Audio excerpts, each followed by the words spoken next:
Hey everybody, this is Robert Gowell coming to you with the Agent Mastermind, and I want to first of all thank you for taking your time to spend with us. We have a lot of agents on the line, and like Vicki said, we want to respect everyone's time. So I'm going to jump right into the good stuff. I've been in the business 16 years, in the real estate business, and I've been told that you have to list to last, or listings are the name of the game. And I have to agree. And I guess an analogy that I like to give is when you're working a buyer sometimes can be a moving target. They'll say, you know, Robert, we're looking for a 3-bedroom, 2-bath home with a pool, and we want it in a certain area. And then you email the buyer all these homes, and next thing you know, they buy in a different area in a different price range, and maybe even it's a condo. So buyers are a moving target, a little tougher to shoot. Where listings, you know what you have. If you price it right, the business will work for you instead of you working for it. So write that down. I think that's the first good lesson of why we want to build an inventory, is when you get your real estate license, you can either work for it or let the business work for you.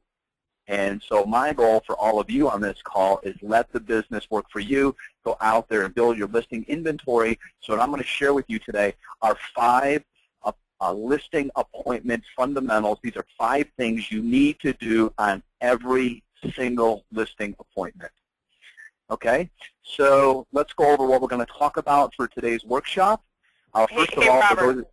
Yes. Real quick, can you minimize your control panel by pushing that orange arrow so it collapses it to the side of the screen? It's causing a little bit of flashing. Perfect. Thank you very much. How's that?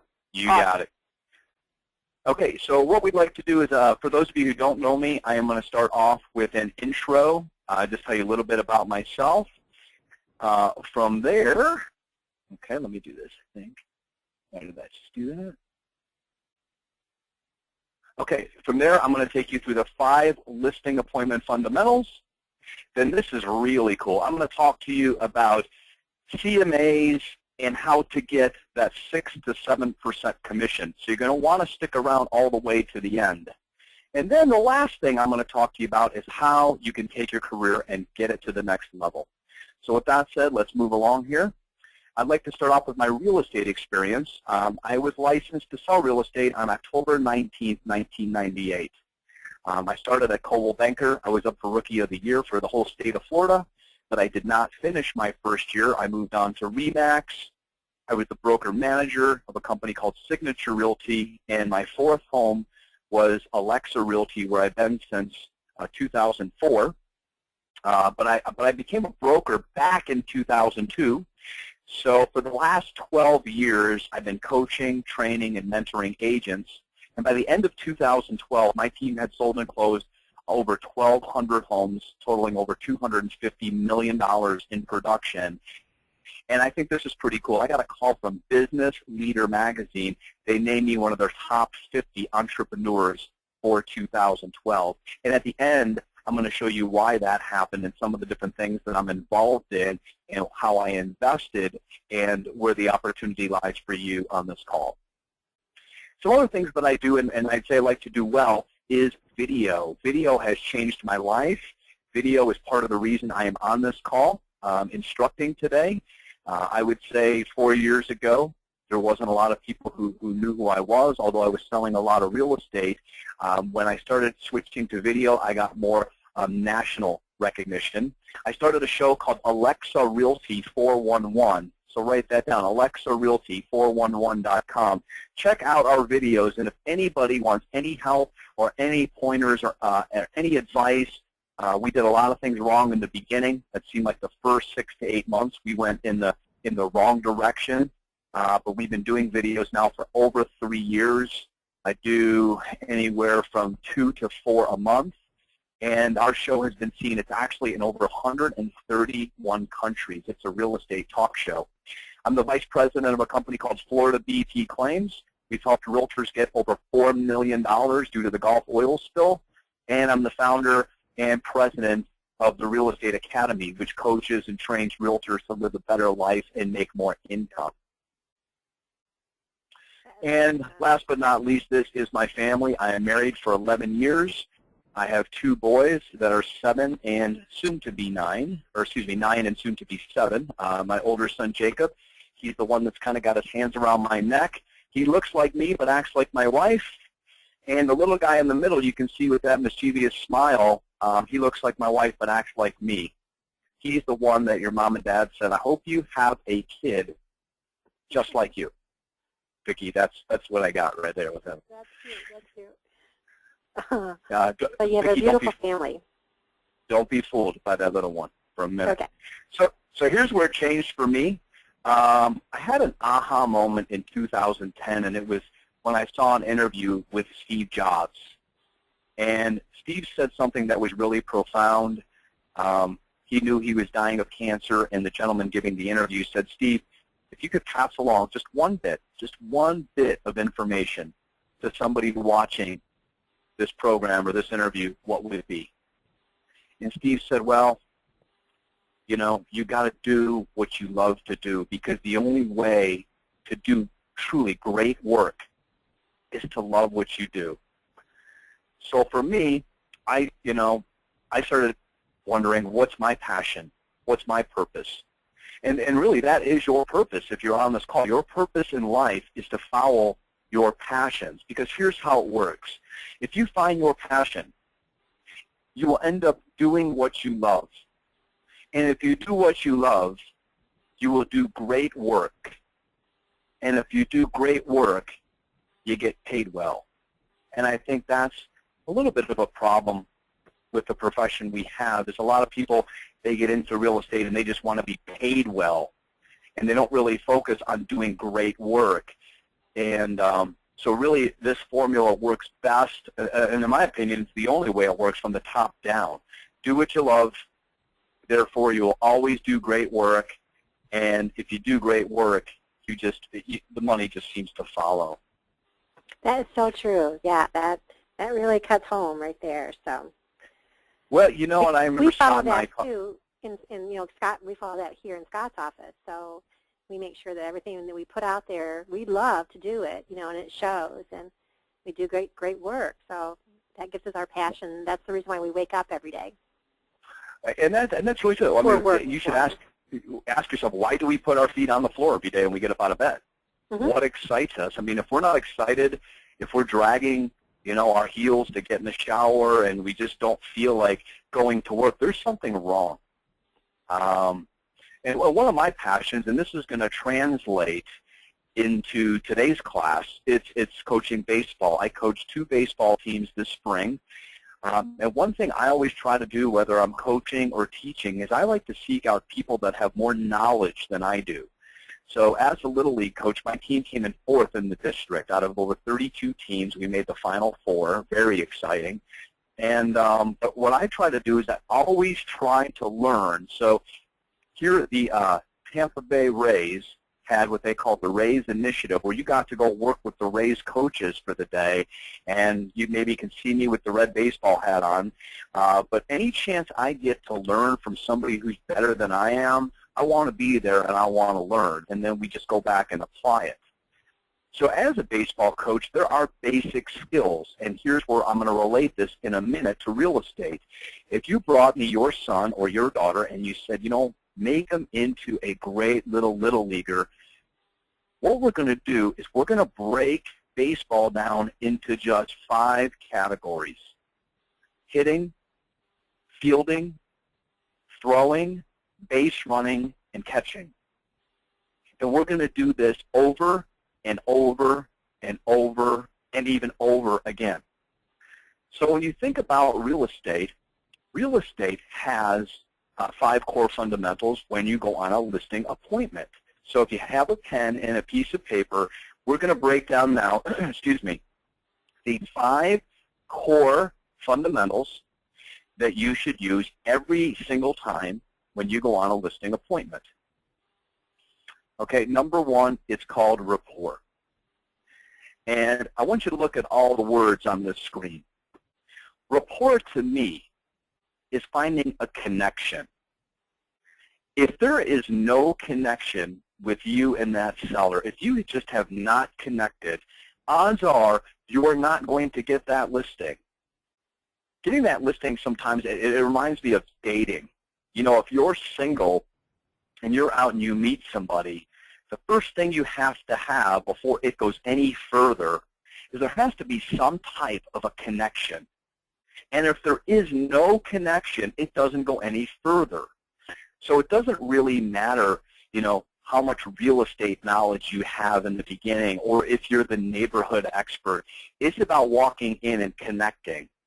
It's about listening to the client. A lot of times the seller, they're going to give you the answers to the test. The problem is we're not listening. And I'm going to give you an example of that. Mirror the client. Like, I am a super high energy guy, but if I knock on the door and the lady who answers the door is 87 years old and she's very soft-spoken, you know, Robert Gowen is high energy, I might scare the living daylights out of this lady. So, you know, if they're a high energy person, you got to bring your high energy game, right? If they're a little soft-spoken, you might have to tone it down. But you kind of have to match the energy of the people you're talking to. Also, identify the type of personality that you're talking to. I love this one, respect.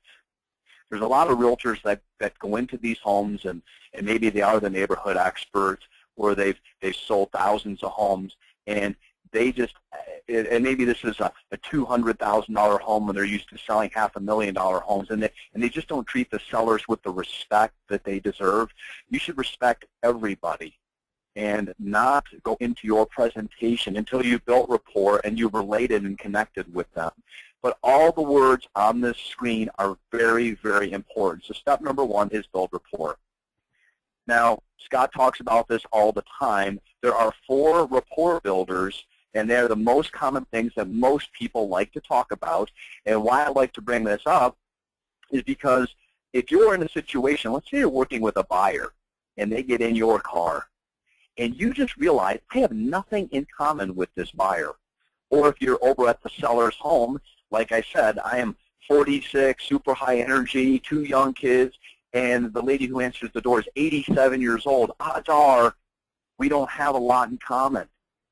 So what I need to do is I need to establish that rapport or that connection. So what we like to do is we like to talk frog. Okay, and here's what frog means. You start and ask them about their family. And a perfect way to do this is when that 87-year-old seller is walking you around the home, when you see the pictures up of the grandkids hanging up maybe in the hallway, this is a perfect time to say, oh my gosh, is this your family? Are these your grandkids? How many grandkids do you have? 25 grandkids. Wow, congratulations. Now, is this why you're moving? Oh, okay, you want to get up north and be closer to the grandkids. Okay. So what would be the perfect time you'd like to move? Okay. So whereabouts up north do they live? Oh, they live in upstate New York. Okay. So again, once you start talking to people about their family, you tend to build more of a rapport and have a connection. R is recreation. You walk out of the garage and you see the golf cart and a set of golf clubs. A perfect time to say, it looks like you like to golf. How often do you play? Again, build the dialogue around their recreation or what they like to do for fun. O, occupation. So what did you do for a living? How long did you do that? Did you enjoy it? Okay, so what we try to do is take each question, write this down, and go what I call 3 deep. Try to ask 3 questions about the family, 3 about their recreation, what they used to do for a living, and goals. Tell me about your goals. Obviously, you have this. It's for sale by owner. In the perfect world, what would you like to see happen? When would you like to see it happen by? And what happens if it doesn't sell? How does that affect your plans? So when you start talking about their family, what they like to do for fun, recreation, what they've done for a living, or what their goals or future dreams are, what happens is you start to really establish rapport. And I had a coach years ago that said people don't care what you know until they know that you care. And I proved this. When I was a brand new realtor, I had a chance to go list a $350,000 house in a neighborhood where 2 agents just owned the neighborhood. I mean, you just could not get in there. But it was a for sale by owner. I called, and I got my foot in the door. So when I went over there, they were the gentleman who answered the door said, "Come on in. You know, we'd like to get this home sold. I'll show you the house, but we've got relatives and family over. We're having a birthday party for my son." So I said, "No problem." So I'm walking around the house, and they're putting the birthday cake on the table, and they're getting ready to sing happy birthday, and there's another knock on the door. Who is it? But it's the neighborhood expert. And the husband comes to me and says, "I am so sorry. I booked you. My wife booked him. Geez." He's like, "I'm embarrassed." And I said, "You know what? No problem. Why don't you just talk with him, and I'll just act like one of the family members." He's like, "Here, have a piece of birthday cake." So I'm eating birthday cake in the kitchen, singing happy birthday with the family, and the so-called neighborhood expert comes in. Now maybe, give him the benefit of the doubt, maybe he saw a lot of the family there, but he built no rapport. He walked in and he told them who he was, how many homes he sold, that his company was #1, and within 5 minutes he was laying the comps down on the kitchen table. I ended up getting that listing and selling that, but the point is that no matter how good you are, don't try to go around building rapport. It's the most important thing. Vicki, any comments on that? No, totally, 100% agree. He walked in, it's all about him, what he does, and you are the total opposite. So that's awesome, and it's great advice to follow. Perfect. Yeah, and you know, there's some other coaches that I work with, and some of these guys are not just tops in the country, but tops in the world. And that's a story that they even tell when we go on our Google Hangouts and do our Mastermind training, is that even after selling, you know, and making $8 million in commission, they still lose out from time to time because sometimes they still struggle. "I'm so busy, I've got so much going on," and they'll even tell you the first thing is, no matter how good you are, it all starts with rapport. Mm-hmm. Period. Period. Yep. Period. End of story. So number 2 is after the rapport is there, and you feel like there is a connection, now it's time to go to step number 2, which is qualify the client. And we do this by asking a series of questions. And your questions are really to lead you in just a couple directions. The first one is, what is their motivation? And, you know, Vicki, I know you've been in the business a long time, but how does it work when they're not motivated? Well, it's creating, you create the excitement that you know, they will then mirror from you. So that has been kind of helpful to me. So well, what if they have no motivation to sell their home, and they just say, "Hey, Vicki, you know what? If I get my, you know, I know I've priced it. You know, my neighbor sold at 300. I've got the exact same house. I'm going at 4. And if I don't get my price, I don't get my price. I really don't care. I'm just seeing what's out there." Do they sound like they're very motivated? No, they don't. But then sometimes, you know, you have to find, by building that rapport, you find deeper meaning onto the reason why that they really need to. In fact, a prime example of that is a neighbor whose wife, they really needed to go into more of an assisted living, but he was, you know, he was not going to budge his price, and they would stay there forever. You know, so you try to talk about, you know, the life that it could be better for them, you know, so you give them options and ideas, and of course it's their decision, you know, but you create excitement about, you know, what could be. Kind of a storyteller, too.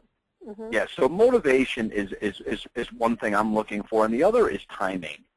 Mm-hmm. You know, when I'm walking in and I'm asking my questions, I'm just trying to determine what the seller's motivation and timing is. Why are they selling?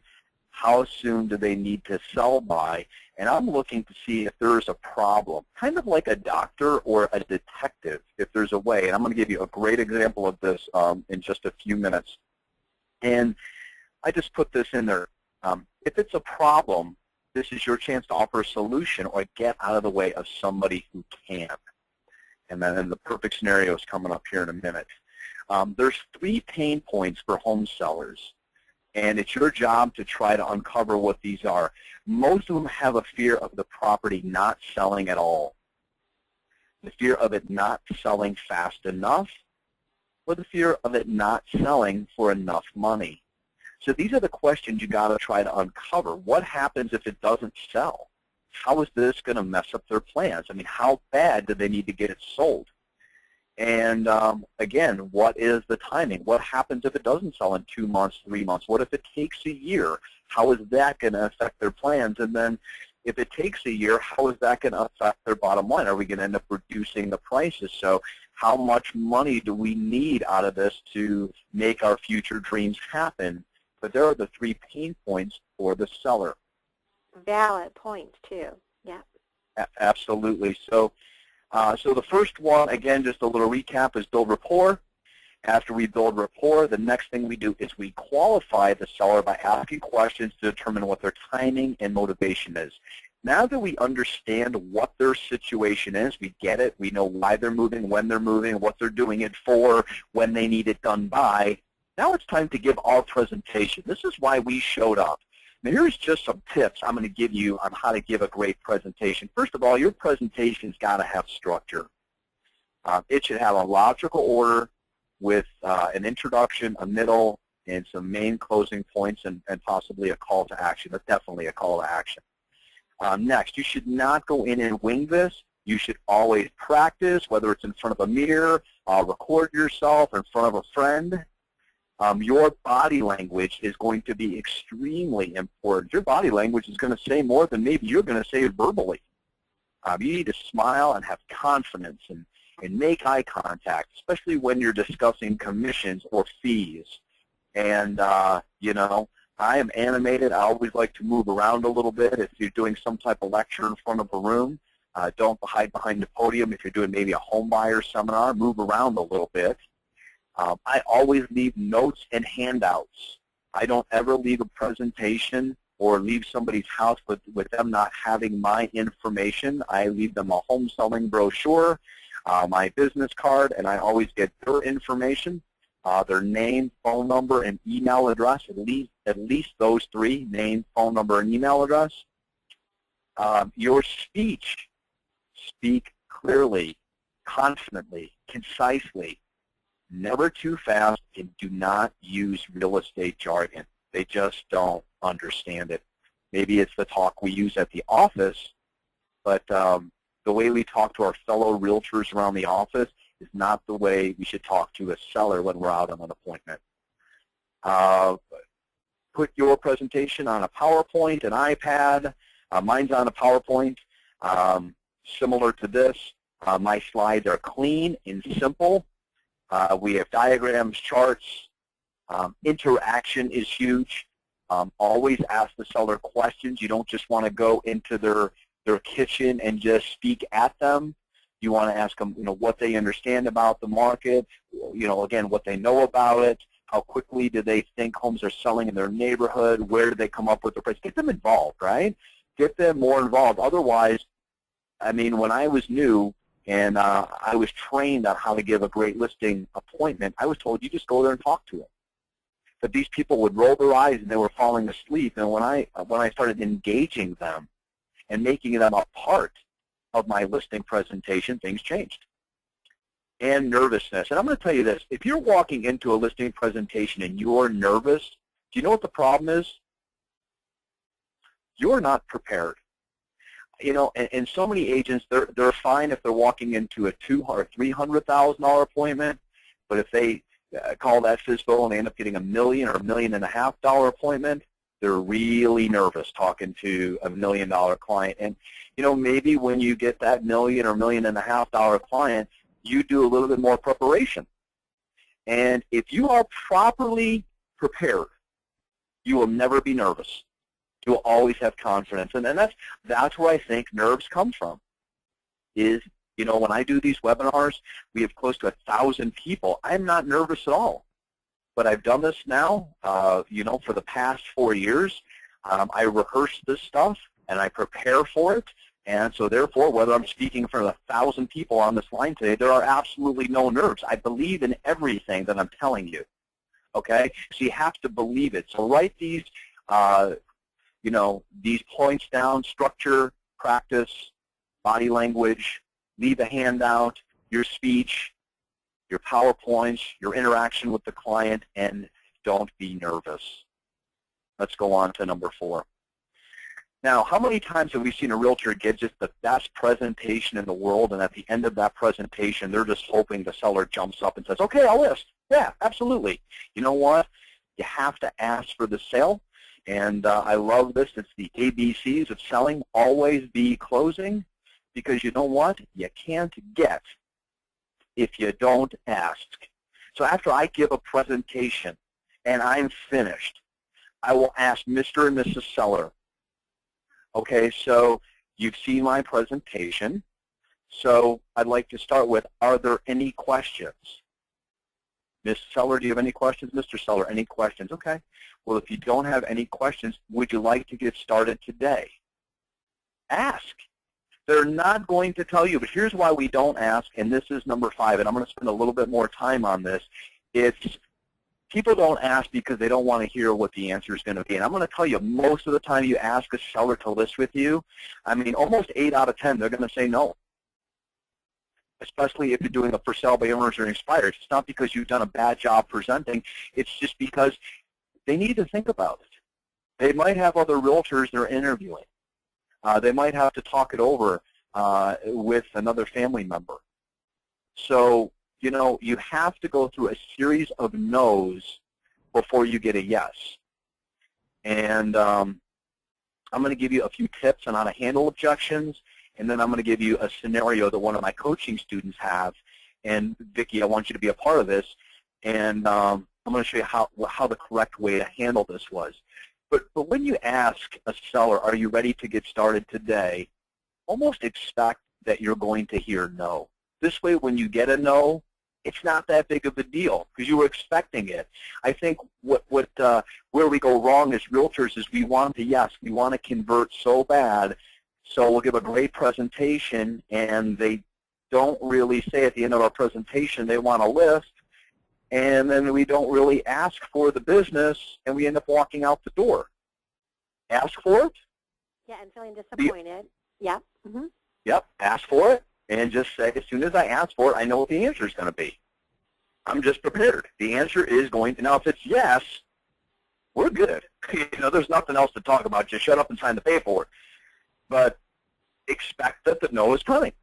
And if you go in with that attitude and they say, well, you know, the presentation, I got to tell you, the presentation was outstanding. You are very, very good. But, you know, my dad's a realtor up in New York, and, you know, I've got to tell him about you, how impressed I was with you. We're interviewing 2 agents at the end of the week, and we said we're going to give it to the end of this month. And, you know, after that, we'll let you know. So here's what I want you to do. I want you to understand the situation. And you were talking about that, Vicki. It's always digging deep. Digging deep, right? And asking the right questions, and there it is. Dig deep. You've got to get down to the root. And this example, right after this slide, I'm going to give you this example. Search it, see if you can find a problem, and if so, expose that there may be a problem. And then you, as the expert, it's your job to offer a better solution. Okay? And if you're out there and you're on this webinar and you come across any objections you cannot handle, I want you to do me a favor, write them down. I'm going to give you my personal email address, my private. I do not give this out, but for anyone who works with Carl and Scotty and Vicki, I'm going to do that today. I'm going to give you my personal email address. I want to hear the objections you're getting that you can't handle, and together we will come up with answers. But I want to give you one prime example, Vicki, okay? So one of my students came across this, and he said to me, you're the coach, how would you handle it? He called on a for sale by owner that was $250,000. And the for sale by owner was pretty clear. They said, bring me a buyer, and we'll pay you a 3% commission. But we are 100% sure we're not listing. We sell all of our own homes, and we have money. We're, you know, we've got some money, and we don't need a realtor. And so if you're coming over here for a listing, you're wasting your time. And the student of mine says, well, I'm going to go. I said, you should go. Yep. So he goes over there, and here's the situation. They have 2 homes in the same neighborhood. They live in this one home that's $250,000, and they just bought a home that was like $350 or $400, just like 2 streets over. Number one, they liked the neighborhood. That's why they stayed in the neighborhood. But they needed a bigger house because the mother-in-law became disabled and she was moving in with them and they were going to take care of her. So they told this client of mine that I coach that, again, we told you on the phone, if you're here looking for a listing, you're wasting your time. The most we're going to pay on this $250,000 house is a 3% commission. And between my money, my husband's money, and my disabled mother-in-law's money, I don't care if it takes me a year or two to sell this by owner. I just refuse to pay a realtor. So this coaching client of mine comes back and he goes, man, how would you handle that? I mean, Vicki, where do you go with that? For me, you know, when I was in real estate, I always was, you know, the buyer's agent. You know, I worked with large teams, and so, you know, I had great respect for the listing side. My specialty was on the buyer side, but, you know, I would want to develop the relationship. You know, I would want to be the resource that they come to week 1, week 2, week 3, week 4. You know, I would want to be the consultant in their business and find the solution for them. So what could I do to have them get to know me, then they get to like me, and they start to trust and see that I'm, you know, I'm trying to help them. So I loved when you said the consultant and the solution, because that's what people are looking for. They don't want listing agents, but what they're looking for are consultants who have solutions. So look what I have up on the board. Understand the situation, ask the right questions, dig deep, see if you can find any pain, and if you can find pain, you need to offer a better solution. So here's what I said. I said, okay, so she said she's going to pay a 3% commission. She's just not willing to pay 6%. So on a $250,000 house, what's the discrepancy? $7,500, right? Right. Because she's sold on 3. She's just not sold on 6. So what's going to stop her from doing business with me is $7,500. Let's call it what it is. Now here's the issue I see. Now I understand that you do not need the money, and I understand you have money, your husband has money, and your mother-in-law has money, and if it takes you 2 years, you're not going to list with an agent. But here's one thing I want to make you aware of. You're about to move into this $350,000, $400,000 house. What happens to this one for $250,000? It sits vacant. If it's not paid off, how much is the mortgage payment? The taxes, the insurance, the electric bill, the landscaper. We started adding up the bills. It was over $3,200 a month for a vacant house. Now, what if this $3,200 a month house sits just for a year? Okay, $3,200 times 12, that's $38,400, and you know you're going to put a few $100 or $1,000 into the, you know, maybe some landscaping or an issue here or there. So bottom line is she's saying, hey, I am not going to pay a listing agent, but I'm willing to pay $40,000 a year to hold this house because I'm going to save myself $7,500 in commission. Does this make sense? So what we need to do is we need to dig deep because really she didn't understand what she was even saying. Yes, I don't want to list with a realtor. Listen, this has nothing to do with me, Mrs. Seller, nothing. I'm here as a consultant to help you. Now, yes, you're willing to pay 3%, great, and you're saving 3%, great. All you're saving at 3% of $250,000 is $7,500. So let's draw that on a piece of paper. $7,500 you save by not having a realtor. Now let's look at everything you lose by not having one over the next year. House payment, taxes, insurance, all this stuff listed out, multiply it by 12. You mean to tell me you're going to spend $40,000 to save $7,500? I'm here to tell you that's not a good move. And this is what I bring to the table as your consultant. I don't want you to make moves like that. I don't care if you have money. My job is for you to keep your money. You follow? I want you to keep your money. So it's better to pay $7,500 than to lose $40,000 a year, wouldn't you say? So it's better to step over thousands to pick up a dollar. Yeah, and that's exactly what they're doing. They're stepping over thousands of dollars to pick up $1. So again, look at that. I understood the situation better than my client. I asked better questions. I dug a little deeper. I found a pain point, and use this, a little objection handler, anytime you come across a FSBO, expired, or anybody selling that has multiple properties that doesn't want to pay a commission. Get into the holding cost. What you'll really come to find out, this has nothing to do with realtors or commissions. This is all math, folks. Everything is math. Start doing better math and truly understand numbers and different matrix and different spreadsheets, and you're going to say, oh my gosh, this really just came down to numbers.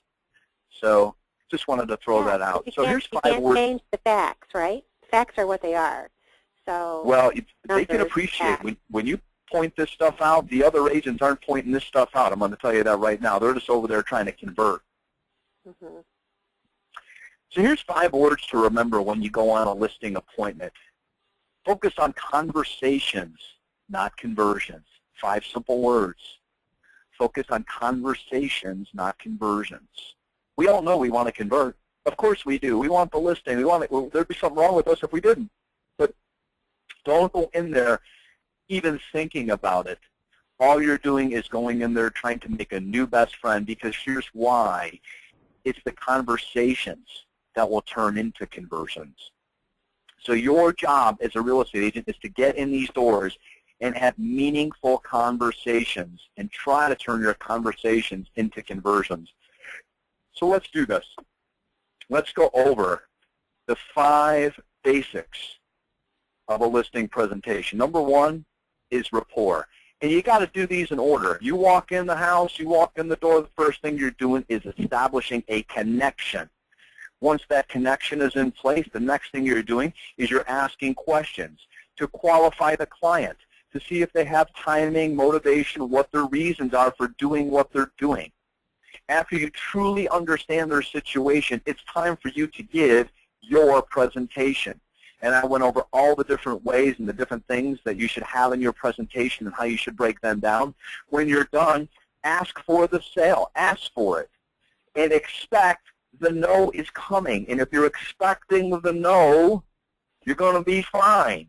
It's when you're expecting the yes that the no throws you off. Just go, hey, when I ask, guess what I want to hear? No. So when they say no, you say, hey, cool, that was what I was expecting.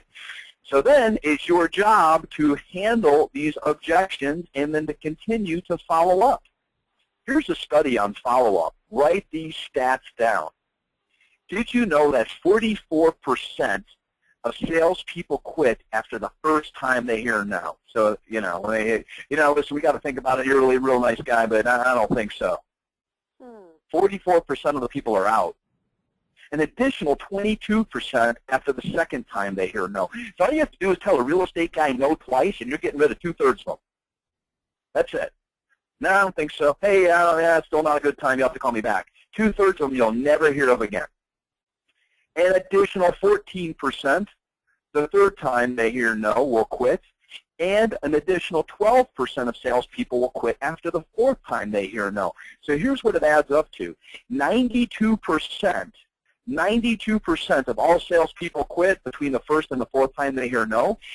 But this is based out of 100. And I'm telling you, 100 people aren't going after one listing. So usually by the time the seller's ready to say yes, okay, well, one more number here, 60% of the sales will close after the prospect has said no 4 times. So if you're giving up before the 4th time, you are not playing the odds.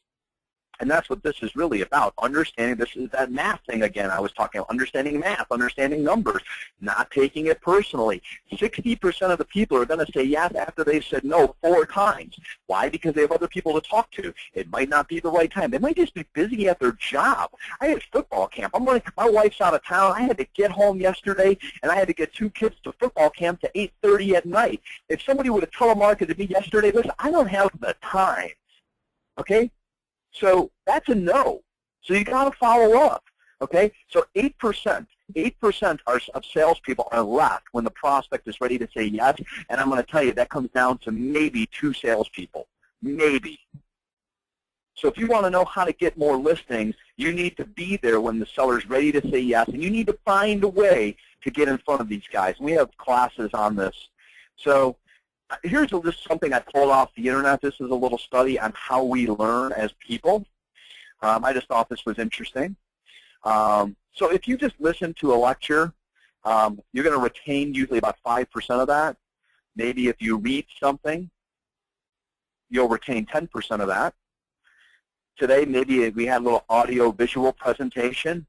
Maybe some of you will remember 20% of what I said today.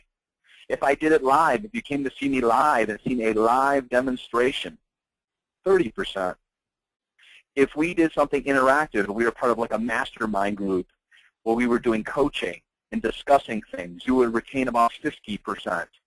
But if you get out there and start doing what you're being told to do, you're going to retain and learn 75%.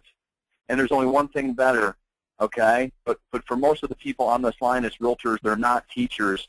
We learn by doing. So please take this stuff, and I think that's why I put this slide in here, is to just encourage you to take what I've shown you today and just do it. Don't second guess it.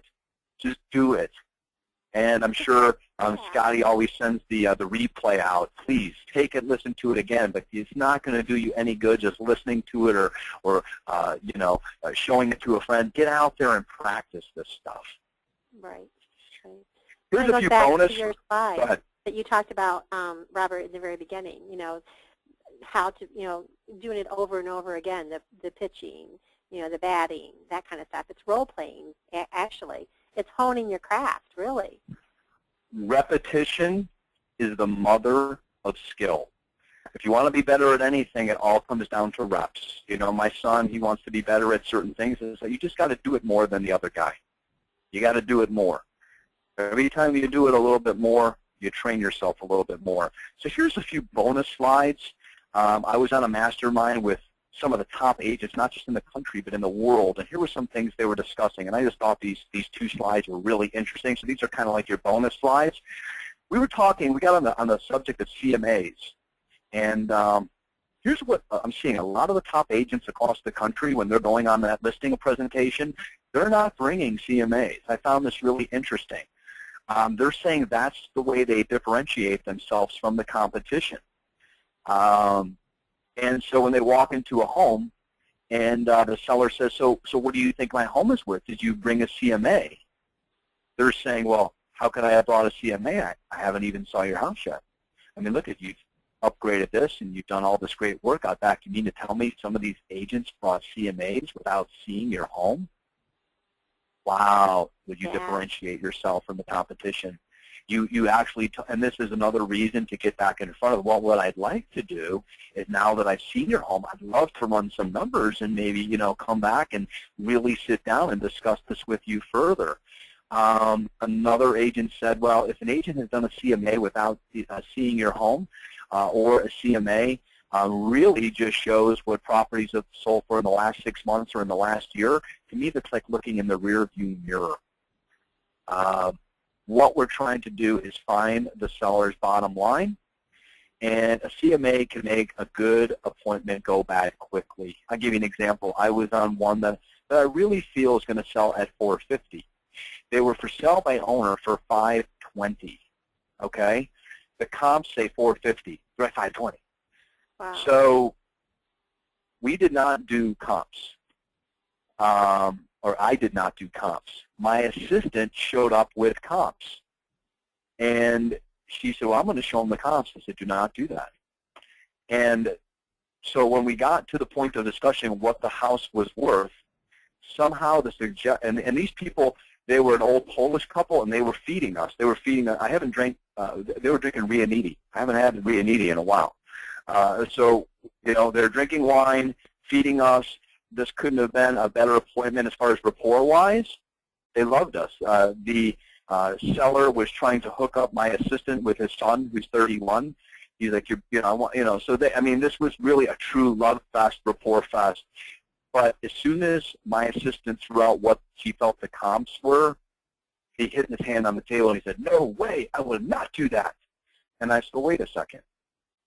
The comps are like looking in a rearview mirror. That was the past. Why don't we do this? Why don't we start at $499 and we'll see how it goes? and they like that idea. So I guess the point I'm trying to make is we've all been there. We've been on a listing appointment. We've had great rapport. But as soon as we talk numbers, it's almost like they take offense to what a CMA tells them their house is worth. So I'm telling you, a CMA is going to kind of, I believe, it's going to, in a lot of ways, turn a good listing appointment very bad quickly. So, you know, you should have an idea what the house is worth, maybe do the CMA, but, you know, it's not something we necessarily have to bring out on a listing appointment. And this is what some of the top agents in the, not just in the country, but in the world are doing. This is one way they're separating themselves from the competition. No more CMAs. Here's a good one, commission. How do we get that 6 to 7% commission? Okay? So let's say I called you, Vicki, and you're a for sale by owner. What you're going to hear a lot, let's say you have a $100,000 rental property that, you know, you have tenants in, and I call you on it. And you say, you know, Robert, we're not going to list with an agent, but if you have a buyer, I'm willing to pay you 3%. That's very common, right? 3%. So here's where I'm going to take that. Because I want 6% at the least or 7%. You told me you're willing to pay 3%. So here's what I do. I say, okay, well, listen, Vicki, I appreciate that. So let me ask you, if I bring you an offer of, let's say, $90,000, would you still be willing to pay me that 3% commission? Well, you know, yeah, but not anything less than 90. It has to be. I'll tell you what, Robert, if you can get me 90, I'll still give you that 3%. But that's it. Not even 89. It's got to be 90. You know what I just did right there? I got the seller to knock 13% off the price, and the real buyer hasn't even shown up yet.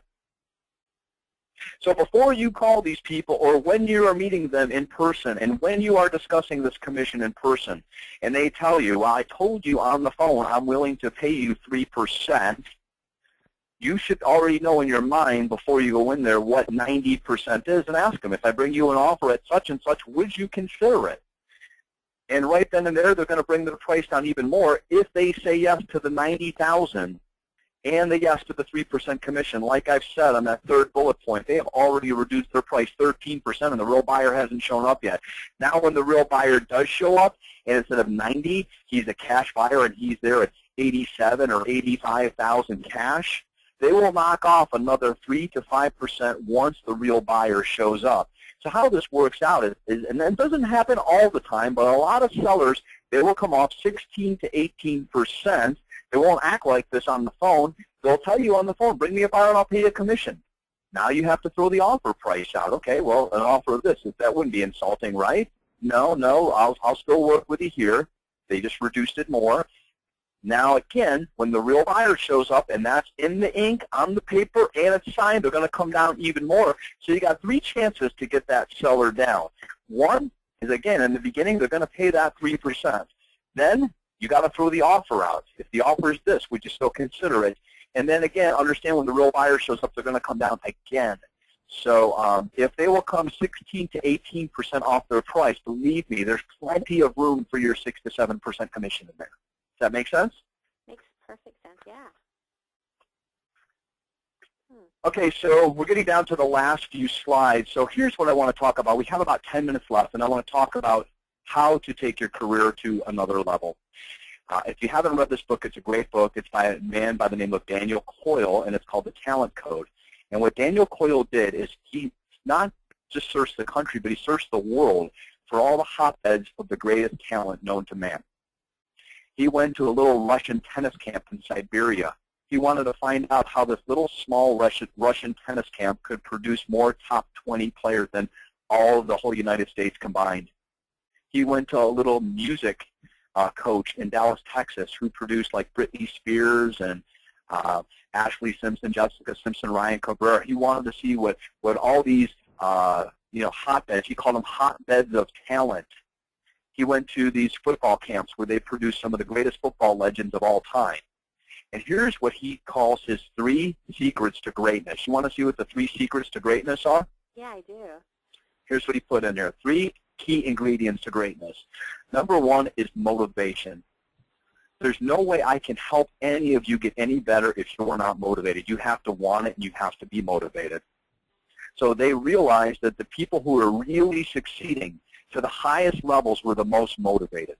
From there, the next thing they did was they sought out a great coach. And the coach made them practice. Even though they didn't want to, they were forced to practice. And it's a combination of motivation, coaching, and hard practice, which were the three key ingredients in this book, The Talent Code. And what I was just saying to you, repetition is the mother of skill. So I'm going to put my site up here. If any of you want to look up our real estate consulting and coaching business, it is therealestateacademy.com. And when you pull up the site, this is what it's going to look like. And do us a favor, like us on Facebook. We're at the Real Estate Academy on Facebook, and it ends in an I, A-C-A-D-E-M-I. Okay? So for all the people on the call today, I told Scott and Carl I was going to do this, and this is just for certain people. This is not for everybody. This is for people who want to take their career to the next level. Here's 3 things that we do, and I'm going to call them our 3 special offers.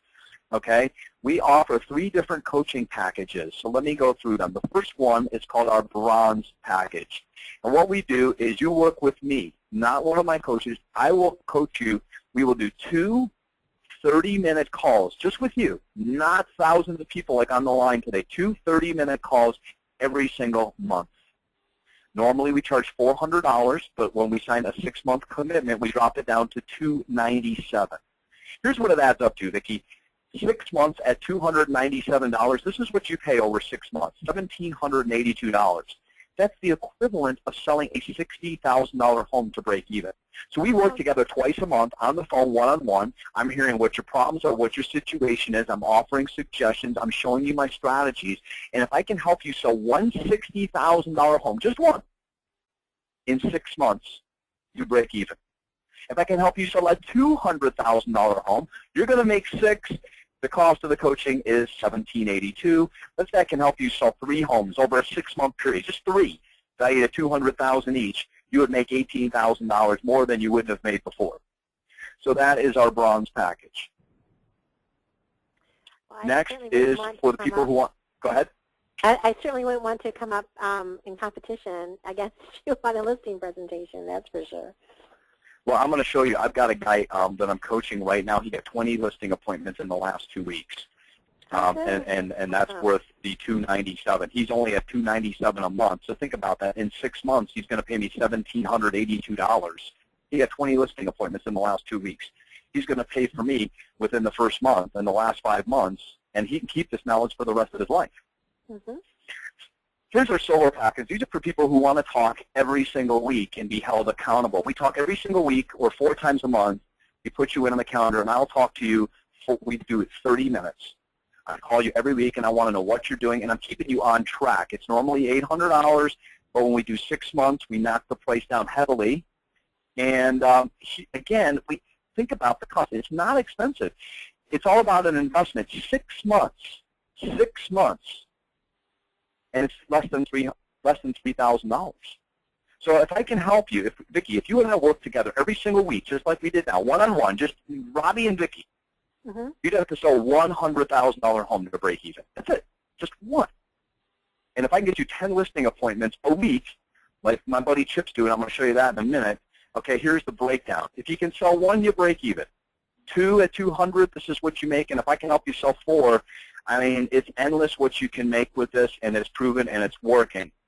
Okay, well, 1 more, and then I'm going to show you what investing did for me. We're down to maybe the last 4 or 5 slides, and I really appreciate everyone hanging in there. So we had the bronze and the silver. Now, if you have a team, let's say you're a broker and you're on this call, or if you're a team and you work with a team of 3 or a team of 5, we have our team package. Okay, we talk every week for an hour, and I want to talk to your team members. Normally $1,600, but with a 6-month commitment, you can divide this up by your team members. I mean, save the money, okay? And over 6 months, it's going to cost you $59.82. And like I said, split it with a team member. And it's if you have, let's say you have 3 team members, and we're all talking every single week. You don't have to sell one $200,000 home between your whole team. That's crazy. If your team, if everybody on your team sold one, you would be more than profitable. And if I could help you sell like 5, you would absolutely kill it. So I want to talk about this. Like I said, we got a few slides left. Now, somebody might be here on this webinar going, you know, I didn't come on this webinar to spend this kind of money. So I'm going to show you what investing has done for my life. This is an absolute fact. Years ago, we had the BP oil spill. The oil rig blew up in the Gulf of Mexico. And a buddy of mine, I was helping people do their claims for free. And a buddy of mine said to me, why don't we start a company? Now, here I've got the successful real estate and coaching business. And my buddy said, let's go start a company and help people with their claims. I need $20,000. So think about this. What if I said to you, Vicki, you want to do some oil spill claims for me today? You might say, I don't know. I need to know more about it. Hey, give me 20 grand. This conversation ends right now. I don't know. This is not what I do. This is part of the reason Business Leader Magazine voted me one of their top 50 entrepreneurs, because it's not about what you invest, it's about what the return is. Here's what we did. We went around and took this 20 grand and started doing seminars all across the Gulf region. Here's what we made in 1 year, $680,000 from 20. Then we still have 142 claims in that are being processed, and if I get paid on half of those, it's another $781,000. So this is not a joke, Vicki. Something I invested $20,000 in, I'm going to make over $1 million. And you can look it up. It's flbpclaims.com. So here's what I did. When I took that money, okay, so I made this nice chunk of money from the BP company. Here's what I did. I invested in an insurance company because I'm all about investing. And there's people on this call, and that might be what is stopping you. You're not investing in yourself or anything. I invested in a privately held insurance company. I told my whole family about it. Some of my family invested. Some of them thought I had lost my mind. But I will invest. I invested $112,500 2 years ago. It went public on May 23rd. I'm going to show you when my buddy rang the bell at the New York Stock Exchange. Here's what it turned into the day it went public. And as of yesterday, 6/9, I looked at my stock, $439,000 yesterday. But if I'd ask anybody on this call, hey, do you have $112,000? You would think I had lost my mind. But I'm going to show you how and what my method is and what my thinking is. And when it reaches $16 a share, I'm going to break $500,000. So next year in my investments, this isn't selling a house. This is no coaching. Next year, I will break over 7 figures without even selling a house or not even coaching one student. I'll break over 7 figures next year. Just investments. Okay? So here it is. This is the company that I was telling you about on Friday, May 23rd. They went and rang the bell at the New York Stock Exchange. Again, investing. Last slide, and then we'll take any questions. Now, you've seen some business investments I did, and I'm not trying to impress anybody on this call. I'm trying to impress upon you.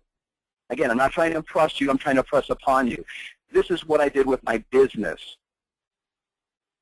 Let me tell you what I did with my own personal health. Here was me, Vicki, on the beach, 43 years old. My wife showed me this picture. I was on a cruise. She's like, really? So here's how I do all my investments. I'm going to give you the key to it. So I went and I said, you know, it's time for me to hire a trainer, just like it was time for me to invest in BP. Okay, so I went and hired a trainer. So here's how it works. If you don't believe what I'm telling you on the phone, please don't call me or email. It's not going to work. But the first thing is you have to believe you want better. So if you believe you could do better or want better or have better, it starts with belief. So I'm just looking at my physical appearance there. The first thing I believed at age 43 is I wanted to look better. I believed I could look better. The next thing I did is I went and invested. I hired a coach. I invested over $500 a month to get into better shape. And then I worked at it. And you know what? When you work at it, guess what? You struggle. And there were days I didn't feel like going to the gym, and there were days my trainer picked me up, and there were days he held me accountable, and my trainer, he was there, and he would not give up on me. And here's the result. You ready for the result? Ta-da-da. Did I lose you? Drum roll, please. There's the result. Hey. In 16 months. Wow. So the point is, again, I'm not trying to impress anyone, but here's what I've done, whether it's been with my personal real estate coaching, with my BP business, with my insurance business, real estate, whatever. It starts with belief, guys. if you believe in yourself, in your career, the next step is after belief, it's time to invest. I didn't want to pay a trainer $500 because you know what? I know how to work out. Just like some of you are like, I know how to sell real estate. But the question is, even though I knew how to work out, was I doing it and wasn't I pushing myself? And when I hired a trainer, he pushed me places I didn't want to go, but I went there. And if you're willing to push yourself, look at what the result can be. I'm 46 years old. I'm in the best physical shape I've ever been in my entire life. And again, I'm not trying to impress anybody. I'm just telling you guys, this is really working for me, and that's why I came on the call. Here's a testimonial I just received on 6/8. A guy by the name of Chip Deacon with Keller Williams. This is an email. He said, Robert, he's doing the $297 package. He said, I just want to thank you for the awesome coaching. Using your techniques, motivation, and confidence, we've been calling FSBOs for the past 2 weeks. I've scheduled over 10 appointments each week, so 20 appointments. They're now in my follow-up program, and I have a few listings waiting to happen. In fact, one listing scheduled for this week. So right then and there, in just 2 weeks, it's about, the investment's going to pay for itself in 2 weeks. So I guess how I'm going to close this out is I don't want you to think about the investment. Think about the return. It's all about, I put $20,000 into a BP company. It's going to turn into $1 million. I put another 112 into another company. That's going to be a half. So what are you willing to, do you believe, and are you willing to invest? With that said, I have a 1-800 number. If any of you like to call, leave a message in our general mailbox. I'm giving my own private, this is my own private email. Please, if you're interested in coaching, just say, hey, I'm interested in what you talked about. I'm willing to give a free 30-minute consultation, free 30-minute consultation. It's not for everyone. And with that said, Vicki, I'll turn it over to you if anyone has any questions. Well, good. Yeah, thank you so much. I learned quite a bit, even though that was not part of what I did back when I was in real estate. But I learned. So thank you for the class today. That was awesome. Absolutely. Now, are there any questions? I know we went maybe 3 minutes over time. I apologize, but I wanted to make sure that we got everything in. And like I said, I'll field any questions that we have. Well, let's go ahead and start at the very beginning here. I thought that Karen was answering the questions already, but let me just double check here. Okay.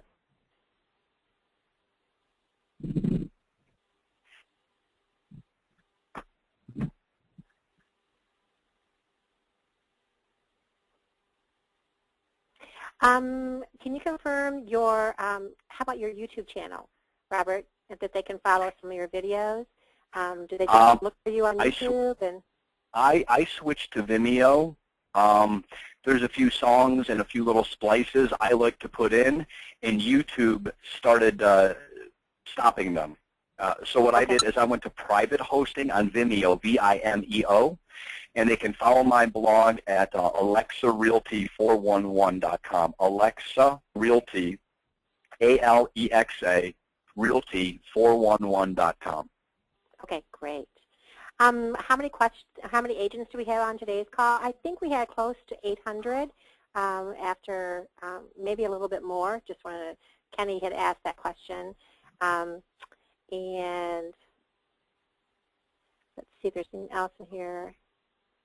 Yes, you do get with your loan officer. They will provide you the link so that you can view the recording in the replay section of Agent Mastermind or agentmastermind.com/replay.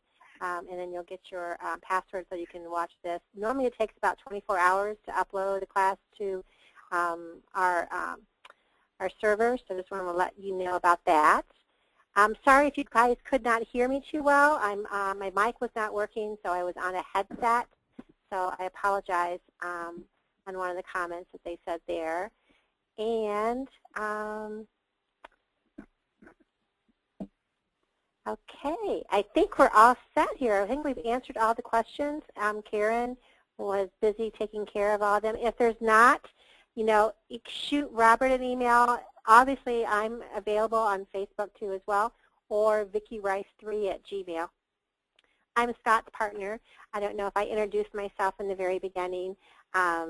But I'm the one that kind of also comments on Agent Mastermind and gives some help and some direction. If I think that I can offer some service, you'll see my comments there.